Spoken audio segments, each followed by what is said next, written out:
Fernando Alonso calls for F1 fans to get final say over major rule shake-up. Fernando Alonso wants F1 fans to have more input ahead of a groundbreaking 2022 season. The new campaign will signal an overhaul of rules and regulations in a bid to make racing more competitive, seemingly providing fresh hope to teams following the dominance of Red Bull and Mercedes last year.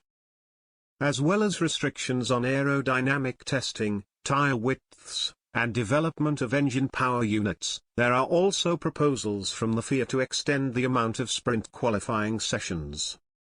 3 trial sessions took place in 2021 at Silverstone, Monza, and Interlagos, with Friday qualifying determining the grid positions for the races 24 hours later.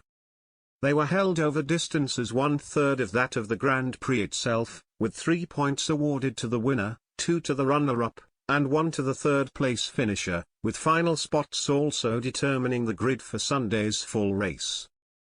In 2022, the number of sprints is set to double to 6, despite the format having been met with indifference by F1 fans. Ironically, it was Alonso, 40, who provided one of the highlights of the new format last season, overtaking 5 cars on the first lap at Silverstone in July.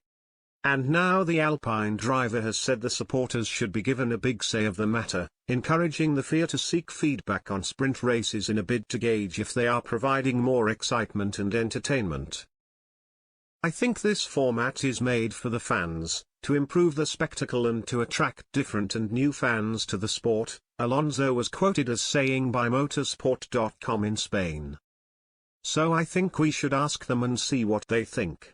What did they think of the weekend, what went well, what didn't go well? And if we have to change something, they have to decide. Because I think for the teams it wasn't better, it wasn't worse. It was just different. We prepared the weekend in a different way, but at the end it's the same for everyone. So I think we have to give priority to the fans.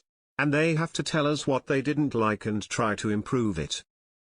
The Spaniard's latest campaign represented his first in F1 since 2018, having taken a 2-year hiatus following his departure from McLaren. And after an indifferent start, he notched a first podium finish since 2014 when he came third at the Qatar Grand Prix, and he placed 10th in the overall standings, a place ahead of teammate Esteban Ocon. The pair also led the French team to a 5th-placed finish in the Constructors' Championship. However, the 2-time world champion has already voiced hopes that the new regulations will allow both drivers to regularly challenge at the top end of the grid this season.